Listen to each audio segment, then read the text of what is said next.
படம். நான் first part ரொம்ப என்ஜாய் பண்ணி பார்த்தது. ரொம்ப ராவா இருக்கும். ஆனா செகண்ட் பார்ட்ல அந்த ஃபர்ஸ்ட் பார்ட்ல எதெல்லாம் மிஸ் பண்ணாலும் அதை வந்து செகண்ட் பார்ட்ல சூப்பரா கட்டிக்கிறேன். ஏன்னா இதுல ரொம்ப ராவா இருக்குது. நீ நினைக்கிற மிக்சிங் இல்ல, இது ஒரு மாதிரி மிக்சிங் சூப்பராகவே பண்ணியிருக்காங்க.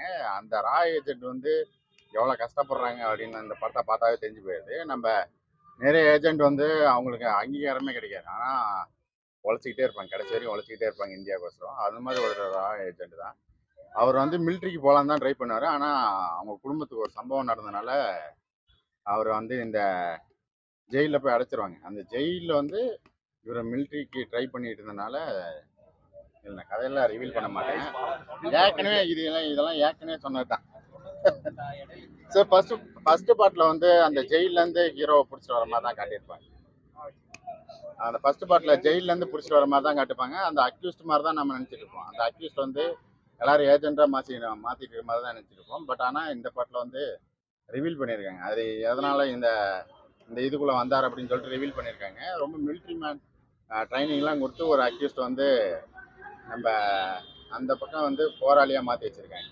கடைசியில் அவர் சூப்பராக ஒன்று பண்ணியிருப்பாரு. அந்த 2 பாதை ஒன்று இருக்கும். ஒன்று வீட்டுக்கு போகிற பாதை, நம்ம நார்மல் லைஃப்பில் போகிற மாதிரி ஒன்று இருக்கும். ஐ மீன் இந்த பக்கம் திரும்பினா பழையபடி ரா ஏஜென்ட் அந்த மாதிரி போகிற மாதிரி இருக்கும். 2 பாதையிலையுமே அவர் ஒரு இடத்துல போய் சென்டராக வந்து யோசிச்சு நிற்பார். அதோட வந்து இதோட முடிச்சிருக்காங்க. தேர்ட் பார்ட் வந்தாலும் நல்லா தான் இருக்கும். பட் ஆனால் 4 மணி நேரம் வந்து உட்காந்து பார்க்குறது வந்து கொஞ்சம் கஷ்டம் தான். ஆனால் 3.5 மணி நேரம் உட்காந்து நாம் அதில் வந்து விறுவிறுப்பாக காட்டியிருந்ததுனால ஒரு மாதிரி சூப்பராக பார்த்துட்டு இருந்தேன். பட் 4 மணி நேரம் வந்து எனக்கு கொஞ்சம் கஷ்டமாக இருக்குது. ஏன்னா சில டைம் வந்து சில இடத்துல வந்து டைலாக்ஸ் தான் இருக்கும். ஏன்னா முந்தைய பாட்டுங்களோட சில பேர் மறந்துருப்பாங்கன்னு சொல்லிட்டு அந்த அந்த பாட்டில் விட்டு போனதெல்லாம் வந்து இதில் பேசியிருப்பாங்க. ஸோ அதனால சில பேர்த்துக்கு வந்து போர் அடிக்கிற மாதிரி இருக்கும் அந்த ஃபர்ஸ்ட் ஹாஃபில் கொஞ்சம். பட் ஆனால் செகண்ட் ஹாஃபில் ஃபுல்லாகவே ஆக்ஷன் தான்.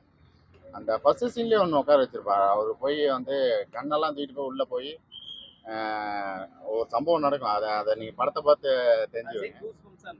அந்த சீன்ஸ் தான் எனக்கு ரொம்ப ரொம்ப கூஸ்பமாக இருந்துச்சு. அதுக்கப்புறமேட்டு கிளைமேக்ஸில் அந்த அந்த ட்ரெயின், அந்த எண்ணெய் கண்ணாரி, அந்த இதெல்லாம் சூப்பராக கட்டியிருந்தேன். இல்லை, லாஸ்ட் ட்விஸ்ட் அப்படி ஒரு ட்விஸ்ட்டை நான் எதிர்பார்க்கல. ஏன்னா அதை ரிவீல் பண்ணால் நல்லா இருக்காது. அதனால அது டப்பிங் இஷ்யூஸ்னால தான் இப்போ சனிக்கிழமை வந்து ரிலீஸ் பண்ணியிருக்காங்க. அதுக்கு முன்னாடி இருந்தே அப்படி தான் இருக்கும். அது ஒன்றும் பிரச்சனை இல்லை. நம்ம இந்த மாதிரி படங்கள் நிறையா பார்த்தாச்சு. அதனால் அது பெருசாக தெரியாது. நெகட்டிவ்லாம் இல்லை, அந்த ஸ்லோனஸ் மட்டும்தான் கொஞ்சம் அதிகமாக இருக்குது. மற்றபடி அந்த சாரா மேம் நல்லா நடிச்சிருந்தாங்க. அதுக்கப்புறமேட்டு அந்த வில்லெல்லாம் ஃபர்ஸ்ட் பாட்டில் சேர்த்து போயிட்டாரு. இந்த பாட்டில் எங்கேயாவது ஒரு சீனில் காமிச்சிருந்தா கூட சந்தோஷப்பட்டிருக்கலாம். பட் அதே மாதிரியே கார்லேருந்து இறங்கி வர மாதிரி ஒரு சீன் இருக்குது இதில். அது மாதிரி ஏதாவது ஒன்று சலாம் வச்சுட்டு டான்ஸ் ஆடிட்டு போவார் நினச்சேன். அது மாதிரி டான்ஸ்லாம் ஆடல. மோடி வந்து கரெக்டாக கட்டியிருக்காங்க. எனக்கு வந்து நிறையா பேர் வந்து இது சங்கி படம் அந்த மாதிரிலாம் சொல்லிட்டு இருக்கிறாங்க. பட் இது சங்கி படம்லாம் இல்லை. ஒரு மாதிரி அது எப்படி சொல்கிறது, நம்ம வந்து அந்த அந்த பணம் வந்து இந்த படத்தை பார்த்தா தெரிஞ்சிடும் ஏன் அந்த வந்து பண மாற்றம் வந்து நடந்துச்சு அப்படின்னு சொல்லிட்டு இந்த படத்தை பார்த்தா தெரிஞ்சிடும். அப்புறமேட்டு அந்த அயோத்தியில் நடந்தது, நிறையா அந்த அந்த பொம்மை தாஜ் ஹோட்டல் நடந்தது, இது எல்லாமே வந்து இதில் சூப்பராகவே கனெக்ட் பண்ணியிருக்காங்க. எல்லாமே நாம் வந்து சாதாரணமாக நினச்சிட்டுக்கலாம், என்ன தீவிரவாதிங்க அடிச்சுட்டு போயிட்டே இருக்கேன் அப்படின்னு.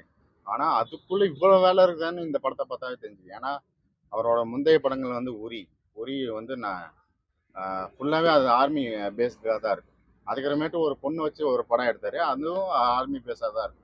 பட் இந்த படத்துலையும் வந்து ஃபுல்லாக ஏஜென்ட். இப்படி செகண்ட் பார்ட் வந்து இந்த அளவுக்கு வந்து கூஸ்பம்மாக இருக்கும்னு நான் எதிர்பார்க்கிறேன்.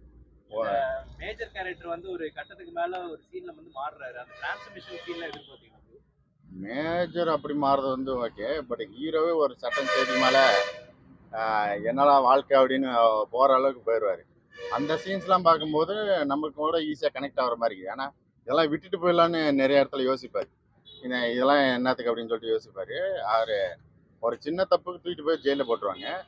பட் ஆனால் அந்த சிஸ்டம் மேலே கோபத்தில் இருப்பார். அந்த சிஸ்டமுக்கு மறுபடியும் ஹெல்ப் பண்ணுறதா அப்படின்னு சொல்லிட்டு யோசிக்கிறப்ப ஒரு டேர்ன் ஓவர் ஒன்று வரும். நம்ம மாதவன் வந்து ஒரு வார்த்தை சொல்லுவார். அந்த வார்த்தை தான் இந்த படத்தோட ஒரு பெரிய ஒன்லைன். அந்த வார்த்தை கடைசியிலையும் சொல்லுவாங்க மாதவன், அதே வார்த்தையை அதையும் சொல்லுவார். அதுக்கப்புறமேட்டு இந்த பிரச்சனை வந்து எங்கே ஸ்டார்ட் ஆனிச்சுன்னா, அந்த ஃப்ளைட்டு ஃபர்ஸ்ட் பார்ட்லேயே ஃப்ளைட்டை காமிச்சிருப்பாங்கல்ல, அங்கே தான் இந்த பிரச்சனை ஸ்டார்ட் ஆயிடும். அதுக்கப்புறமேட்டு தான் இப்படி ஒன்று ஐடியா பண்ணி மாதவன் வந்து சிஎம்கிட்டலாம் பர்மிஷன் கேட்டு அதுக்கப்புறமேட்டு ஒரு ஏஜென்ட் மாதிரி உள்ளே இறக்கிடுவாங்க. ஆனால் அந்த அந்த நீங்கள் கிளைமேக்ஸை முக்கியமாக பார்க்கணும். எத்தனை இந்தியன்ஸ் வந்து எந்த அளவுக்கு பாடுபட்டிருக்கான்னு வந்து நீங்கள் கிளைமேக்ஸ் பார்த்தாவே தெரிஞ்சிரும்னு நினைக்கிறேன். நீங்க பத்தல ஊர்னு ஆ? நினைக்கிறேன். வசூல் எந்த அளவுக்கு? வசூல் ஏற்கனவே 100 கோடி தாண்டி போயிட்டு தான் இருக்குது. 150 கோடி தாண்டி போயிட்டு தான் இருக்குது. இப்போ தமிழில் விட்டுருக்கனால அடிக்கும் கண்டிப்பாக. புஷ்பா 2வோட சூப்பராக அடிக்கும் நினைக்கிறேன். பிஜிஎம் எனக்கு பர்சனலாக ரொம்ப பிடிக்கும். அதுவுமே அந்த ஃபஸ்ட்டு பாட்டில் வந்து ஜாரே ஜாரேன்னு ஒரு சாங் வரும். அந்த சாங்கே வந்து குஸ்பமாக இருக்கும். ஒரு மாதிரி நம்ம தங்கச்சிக்கு ஒரு அதில் ஒரு சம்பவம் நடக்கும். அந்த சம்பவத்துக்கு அப்புறமேட்டு தான் இவர் எல்லாமே மாற ஆரம்பிப்பார்.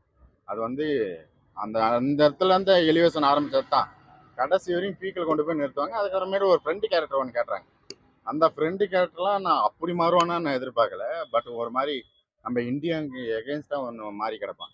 மாதவன் சீன் போர்ஷன்லாம் எப்படி இருந்தது ப்ரோ? எனக்கு மாதவன் வந்து நம்ம ஃபஸ்ட்டு பாட்டில் பார்க்கும்போது இதுதான் மாதவனான்னு யோசிச்சுட்டு இருந்தேன்.